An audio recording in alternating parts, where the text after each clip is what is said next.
One time I was asked to speak and shared the 4 Ifs for a good life.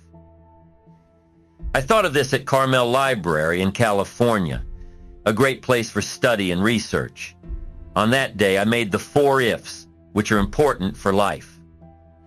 My first point was about learning. Learning is key to living well. We learn by trying and making mistakes. We also learn from others and must keep learning. Next, I talked about trying. Use what you've learned. Plant a garden or start a company. Try to get a promotion or earn more money. Give to others and still keep enough. Just try things out. We tell kids to try so they can see what happens. Give it a go. If I set up 2 poles and put a bar across at 2 feet, ask the kids who can jump it. Someone might doubt they can. But how will we know if you don't try? Just run and leap. If the bar falls, does that mean failure? No. So, what's next? Have another go, as Shaf told me. He said there are many ways to climb a mountain. Try a different path if needed. Just keep going. That's the second if that makes life good. Keep trying over and over in new ways. The third if is staying power. It's a big life challenge. Some quit after planting in spring. They don't stick around. Or someone builds a base but doesn't finish, just starts another. I've done that too, not stayed to complete things like adding the roof or celebrating. Stay and finish. My friend Jim Cardwell once joked he's best at starting again. He's funny. When asked about sports, he said he's great at risky things like thin ice skating. Okay, the third thing that makes life good is staying. Here's the fourth one, caring. People can care a lot. When you care, you'll see results. Care more and you'll see amazing results. That speech wasn't too hard, right? Just 4 simple ifs for a good life. It takes time and effort, though. Write notes, read books, prepare yourself. Even without a speech, get ready for tomorrow's talks today. Prepare this month for next month, this year for next year. Stay ahead in learning and understanding your feelings and life. This way you'll handle any talk better, whether it's business or personal. So the first step is having something good to say. This is key for talking well. The second step is saying it nicely. Good talk means making your point and completing your task. To say it well, practice consciously. People often repeat things without improving. But repeating with effort makes you better. My first seminars weren't great, I agree. But I kept trying to improve. I practiced more and kept reviewing it. If you work hard and aim to improve, you'll get better. I can give a long seminar without notes. Some ask how I do it for so long. It's because I've done it many times. If you practice a lot, you'll improve. To speak well, ask yourself how quickly you want to be good. If you want fast results, practice a lot. Repeating helps improve your speaking. The second step is to speak well. To speak well, be sincere. People value sincerity in others. They want to know your true feelings. There's no replacement for sincerity. Sometimes after a seminar, someone asks if my story about Mr. Shelf is true. It has to be true to be sincere. Even if a false story sounds real, it will cause problems later. Speak truthfully and clearly. Don't let people doubt your words. Truth is strong and doesn't need fiction. Lastly, say it briefly. Avoid staying on a topic for too long. I have an important tip for you. Our ability to pay attention is quite limited.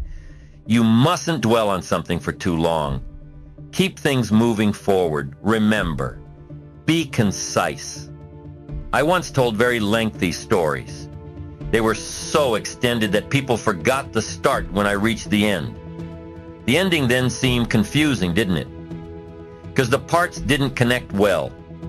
My tales were just too drawn out. Listeners would become tired. You need to learn to keep it short and crisp. Our focus is brief. A good way to practice is with children since they lose interest quickly. They'll ask how long you'll take. Kids sense immediately if you plan to speak for too long. They get bored fast. So make your stories brief.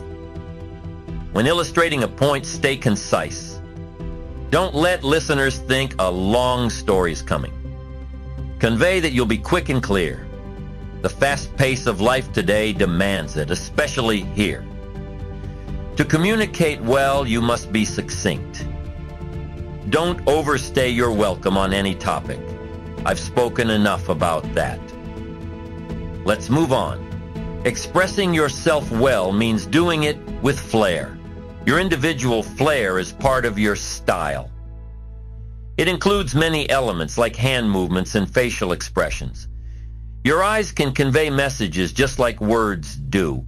Some people gesture more, that's their style. You should develop your unique style. But also study different styles. Have something worthwhile to say, then say it elegantly.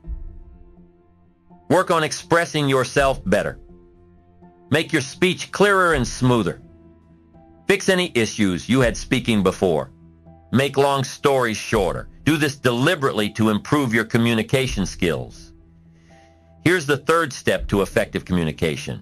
Observe your impact. It's crucial to see how your message is received. Pay close attention to your listener. If it's one of your kids, watch their reactions as you talk. Look into their eyes, read their faces. Understand what's happening in any conversation, whether business or social.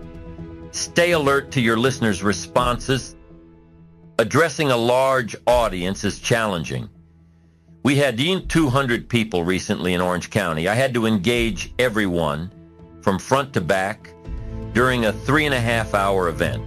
I had a big challenge. I wasn't always good at it. When I began teaching, I barely noticed my students. I focused on my notes a lot. If they left, I wouldn't have known. I didn't miss them. I just talked because I was focused on the content. But to communicate well, you need to see how you affect others.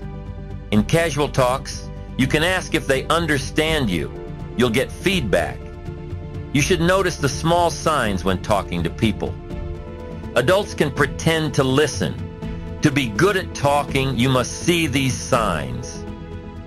Body language shows how people feel about your words. It's a new field for me. There's a book, How to Read a Person Like a Book by Nuremberg. Maybe study it a little. But don't overdo it or you may get too caught up in tiny details. You can often tell what others think. Just use common sense. Look at someone. Their body language can say a lot. If they fold their arms and look down, you might need to try harder, or change the topic, or maybe stop. Notice what's happening around you. Some signs are clear, like if someone leans towards the door. Remember, don't ignore what's obvious. Smiling does not always mean interest. Good communication doesn't confuse politeness with real interest. Learn to read signals. Women often have a better sense for this. They seem to pick up on things men might miss. In the past, women were protectors and developed strong instincts. The Bible even talks about wolves in sheep's clothing. You must be smart to see through disguises. A woman might notice danger that a man misses. We all give off signals. Even dogs can sense fear in us. Reading your audience is key. Know when to talk, listen, or change the subject. Pay attention to people's reactions to understand them better. Practicing this part can improve your communication skills greatly. It involves noticing what's going on in a conversation. Now, on to the fourth point.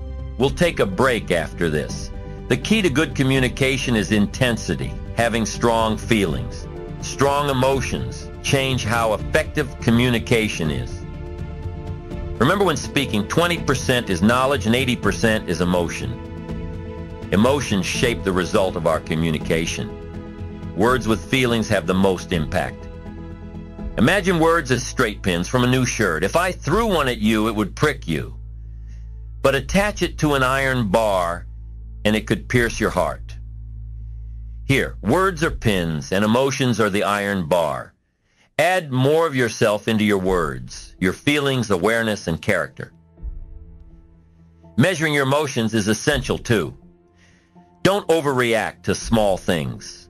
Different situations need different levels of emotion. Avoid using too much emotion for something trivial. Consider where emotions originate. They come from our life experiences and their impact on us. This mix shapes your emotional strength. Remember to express your thoughts. Don't assume others know your feelings. Say them out loud. Actions alone aren't enough. Words matter too. In relationships, failing to communicate is a common issue. Talk often to keep things clear. Don't assume others know. Explain again. Reassure loved ones frequently. Gifts like flowers need words too. Words show deeper feelings. In 1972, Judy gave me a special watch for my birthday. It could be sold in tough times. But her message on it meant the most. My love for all time, your Judy. The words were more valuable than the watch itself. Let actions speak, but don't let them replace words. You must say it out loud. Saying it will improve your skill. Practice makes you better at expressing feelings. You'll learn to communicate more effectively. Don't take any part of communication lightly. It will grow. Soon, you'll be amazed by the results of your future talks.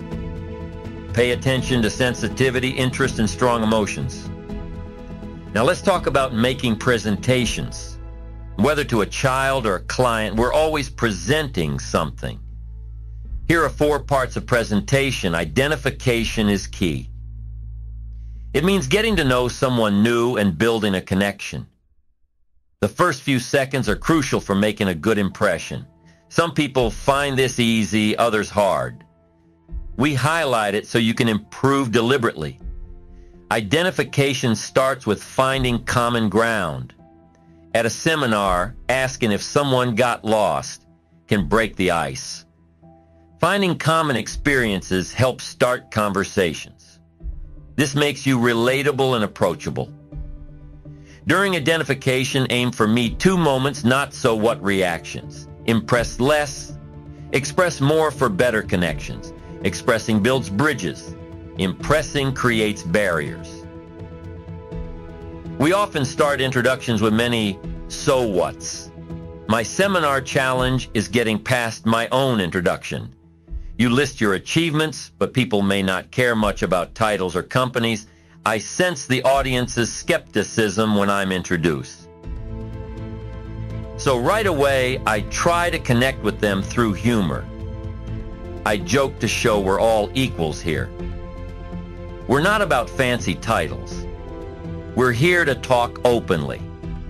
The goal is to relate, not to impress. Every new person and audience presents a fresh challenge. With familiar people, you must re-identify. Even long-term acquaintances want updates on your life. It's why we ask how they are. Telling true personal stories helps in connecting, like my tale about not having money for Girl Scout cookies. People relate to such experiences. Use these stories to re-identify over time. Remember to find common ground with diverse groups. You learn to connect with different age groups by understanding the world better. This helps you converse with various people. Thanks. Okay. Jesus was an expert at relating to others using familiar language. Once, he taught fishermen how to fish for people. He used fishing as a metaphor, not recruitment language they wouldn't know. That was smart. Speak fishermen's language to them. For lawyers, learn legal jargon. Sit in court or even be a witness to grasp their language. This helps you relate to them. I've experienced it and learned to adjust my approach depending on who I'm speaking to. Everyone has universal stories that can help us connect. To bond with children, read their books. Knowing their stories helps you relate through shared references. Discussing those books creates common ground and meaningful conversations. To understand someone, discover their interests and background. Use your knowledge to find relatable topics that make them feel understood. To engage with kids, remember your own childhood. I recall being 12 vividly, which helps me talk to them. Ever been picked last in a game? I use my memories to relate to others. You don't need to look far. Your life experiences can help you connect with anyone. Here's what you need to do. Approach it with awareness. Think about what can help the conversation. To share your ideas. Consider who you're speaking to and choose your words wisely. Your mind works like a computer, selecting useful things. Keeping a journal is key for this reason. When recalling a life event, think how it can be used in different ways. Record that event in your journal. Reflect on it often. Then when you speak, you'll remember it easily. You won't believe the impact you can have in business and personal interactions. Learn to find common ground deliberately. Share similar feelings and experiences you've gathered. Use stories of others' disappointments to express empathy. Pay attention to movies, books, and tales you come across. Collect these experiences to relate to others better. A teenager sees Gone with the Wind differently than someone in their 40s does. As you age, you perceive deeper meanings and emotions in the same film. That's because you start understanding life's complexities. Being mindful of your experiences helps you connect with others. Next time you meet someone, you'll have the perfect story to share. This is how you build connections.